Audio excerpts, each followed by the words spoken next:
അല്ല കൂട്ടുകാരെ, ഇന്ന് കുട്ടികൾക്ക് സ്കൂളില്ലാത്തതുകൊണ്ട് ഞാൻ കുറച്ച് വൈകി എഴുന്നേറ്റത് കേട്ടോ. സാധാരണ സ്കൂളില്ലാത്ത ദിവസവും കറക്റ്റ് 5 മണിക്ക് എണീക്കും, സ്കൂളുള്ള ദിവസം എണീക്കാൻ ഭയങ്കര മടിയുമാണ്.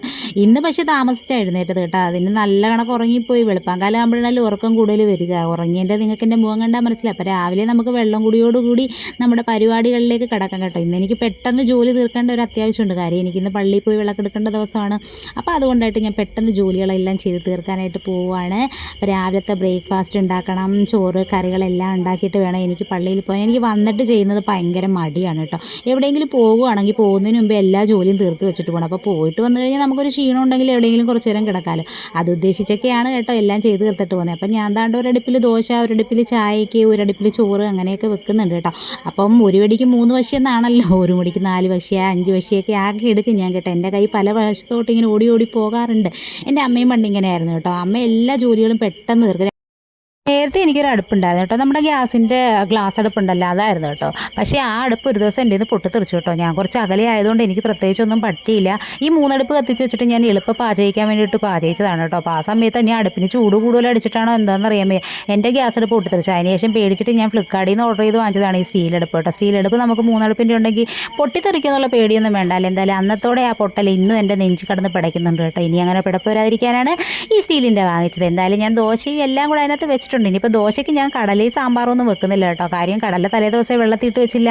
പിന്നെ എന്ത് ചെയ്യാൻ പറ്റും, സാമ്പാറിന് എനിക്ക് പച്ചക്കറി ഏരിയ സമയമില്ല. അപ്പം ഞാൻ വിചാരിച്ചു എന്താ ഇന്ന് ചമ്മന്തിക്കറിയാക്കി. ഈ ചമ്മന്തിക്കറിയൊക്കെ എനിക്ക് കുഴപ്പമില്ല കേട്ടോ, ഞാൻ കഴിക്കാറുണ്ട്, ഇവിടെ ഉള്ളവരും കഴിക്കാറുണ്ട്. പക്ഷേ എൻ്റെ മോനെ ഒന്നും പിടിക്കത്തില്ല. ഒക്കെ ഓരോരുത്തരൊക്കെ എന്നെ അങ്ങോട്ടും ഇങ്ങോട്ടൊക്കെ വിളിക്കുന്നുണ്ട്. നമ്മളെ കെട്ടിയനൊക്കെ പിന്നെ എന്തെങ്കിലും ഒന്ന് കാണാതെ പോയി കഴിഞ്ഞാൽ ഇടയ്ക്കിടയ്ക്ക് നമ്മളെ വിളിക്കുമല്ലോ, അതിങ്ങെടുത്തേ ഇതിങ്ങെടുത്തേന്ന്. ഇതൊക്കെ എല്ലാ ഭാര്യമാർക്കും ഉള്ള അനുഭവമായിരിക്കുമല്ലേ. എനിക്കുകൊണ്ട് ഇവിടെ അങ്ങനെ ഓരോ വിളികൾ. അതിൻ്റെ ഇടയ്ക്ക് എൻ്റെ മോനും വിളിക്കും കേട്ടോ. അങ്ങനെ ഞാൻ ദോശയൊക്കെ റെഡിയാക്കിക്കൊണ്ടിരിക്കണം. പിന്നെ തോരൻ ഉണ്ടാക്കി, പയറും ക്യാരറ്റും കൂട്ടാണ് തോരൻ വെച്ചത് കേട്ടോ. പിന്നെ കുറച്ച് മോര് കാച്ചിട്ടുണ്ട് കേട്ടോ. ഈ മോര് കാച്ചുന്നത് എനിക്ക് വേണ്ടിയിട്ട്, എനിക്ക് ഭയങ്കര ഇഷ്ടമാണ് മോര് വെച്ച് ചോറിൻ്റെ കൂടെ കഴിക്കാൻ.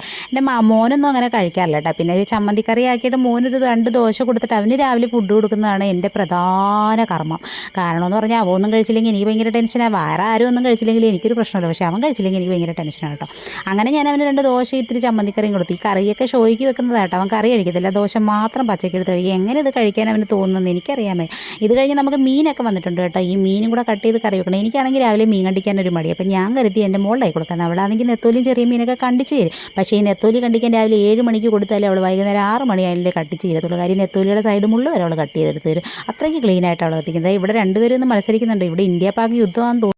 ഈ യുദ്ധത്തിന് അവസാനം ഇനി എന്തോ ആവുമെന്തോ, ആരെങ്കിലും ജീവനോടുണ്ടോ ഇല്ലയോ എന്ന് നമുക്ക് തീർച്ചയായും നോക്കാം. ഞങ്ങളങ്ങനെ അതിൻ്റെ നിരീക്ഷണത്തിലാണ് കേട്ടോ. എന്തോ ആവുമോ എന്തോ. 2 പേരുടെയും കൂടെ നോട്ടം കണ്ടില്ലേ, ഇവർ എന്തുവാ ഇവിടെ കാണിച്ച് കൂട്ടുന്നതെന്ന് അറിയാൻ വയ്യ. എൻ്റെ മോനെങ്ങാനും കണ്ടുകൊണ്ട് വന്നാൽ ഇവർ 2 പേരും എറിഞ്ഞു പൊട്ടിക്കും കേട്ടോ. പക്ഷേ ഇവർ എന്തായാലും കാണാതിരുന്നത് അത് നമ്മുടെ ഭാഗ്യം.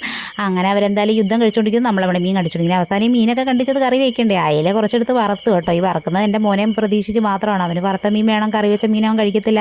അങ്ങനെ അതെല്ലാം കൂടെ കുറച്ച് കുരുമുളക്, മഞ്ഞപ്പൊടി, ഉപ്പൊക്കെ ഇട്ട് നല്ലോണം ഇളക്കി വറക്കാൻ വെച്ചു കേട്ടോ. പിന്നെ കുറച്ച് മീൻ കറി വെക്കാനെടുത്തു. കറി വെക്കാൻ അയിലയാണ് എടുത്തത് കേട്ടോ. വറക്കാനും അയില എടുത്ത്, മറ്റു മീനൊക്കെ ഫ്രിഡ്ജിലോട്ടങ്ങ് ആക്കി. അപ്പോൾ ഈ തേങ്ങ അരച്ചാണ് കറി വെക്കുന്നത് കേട്ടോ. തേങ്ങ അരച്ച് കറി വെച്ച് കഴിഞ്ഞാൽ പിന്നെ വൈകിട്ടത്തേക്കും കൂടി ആ കറി തന്നെ എടുക്കുക കേട്ടോ. വേറെ കറിയൊന്നും വെക്കണ്ടല്ലോ. ഇത് കഴിഞ്ഞ് നേരെ ഞങ്ങൾ പള്ളിയിലോട്ട് പോയി കേട്ടോ.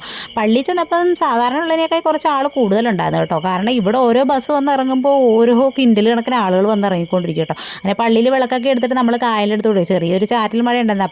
കായലിൽ മീൻ എന്തായാലും കരയ്ക്ക് വന്നിട്ടുണ്ടെന്ന് തോന്നുന്നു. പള്ളത്തി ഉണ്ടല്ലോ, അതുപോലത്തെ കുറേ മീനുകൾ ഇതിൻ്റെ സൈഡിൽ ഇങ്ങനെ എത്തും. കുറച്ച് വെള്ളം കയറി കിടക്കുന്നുണ്ട്. ഒരു തെങ്ങൊക്കെ മറിഞ്ഞു വീണു കേട്ടോ. എപ്പോൾ മറിഞ്ഞു വീണതാണോ എന്തായാലും, നമ്മൾ വരുന്നതിന് മുമ്പ് മറിഞ്ഞു വീണത് കാര്യമല്ലേ, നമ്മൾ അതിൻ്റെ കൂടെ താഴെ പോയേനെ. എന്തായാലും ചേട്ടന്മാരൊക്കെ ഇന്ന് മീനെയൊക്കെ ചൂണ്ടയിടുന്നുണ്ട് കേട്ടോ. നമുക്ക് ചൂണ്ടയിടാനൊന്നുമില്ല, നമുക്ക് ചൂണ്ടയിടാൻ അറിയില്ല, നമ്മൾ ചൂണ്ടയിടുന്നതിനകത്തൊന്നും കുരുക്കത്തുമില്ല. അങ്ങനെ ഞങ്ങൾ കുറച്ച് ഫോട്ടോഷൂട്ടൊക്കെ ചെയ്തു കേട്ടോ. ഈ ഫോട്ടോഷൂട്ടൊക്കെ ചെയ്യുന്നതെന്ന് പറഞ്ഞാൽ നമ്മളെവിടെ പോയാലും നമുക്കൊരു പരിപാടിയാണല്ലോ ഫോൺ എടുത്ത് സെൽഫി എടുക്കുക എന്നുള്ളത്. അത് നിങ്ങളെല്ലാവരും ചെയ്യുമോ? ഞങ്ങളെല്ലാവരും ചെയ്യും കേട്ടോ. നേരെ വീട്ടിൽ വന്നിട്ട് വൈകുന്നേരം ആയപ്പോൾ എന്താ ഇങ്ങനെ കുറച്ച് ചെടികളൊക്കെ നോക്കിയിരിക്കും. ഈ പൂ കാണാൻ നല്ല ഭംഗിയില്ലേ, നല്ല കളറല്ലേ. എനിക്ക് ആ കളർ ഭയങ്കര ഇഷ്ടമാണ് കേട്ടോ.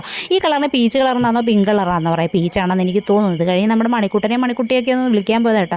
ഇവരെ ഇടയ്ക്കിടയ്ക്ക് വിളിച്ചില്ലെങ്കിൽ ഇവരുടെ പേരും മറന്നു, ഇവർ നമ്മളെ മറന്നു. അവസാനം നമ്മളെ നോക്കി പോലും ചിരിക്കാത്ത അവസ്ഥയാണ്. അതുകൊണ്ട് ഇടയ്ക്കിടയ്ക്ക് ഞാൻ വിളിക്കാറുണ്ട് കേട്ടോ. അത് നോക്കിയപ്പോൾ കാണാൻ ഭയങ്കരമായ മഴക്കോളൊക്കെ വരുന്നുണ്ട്.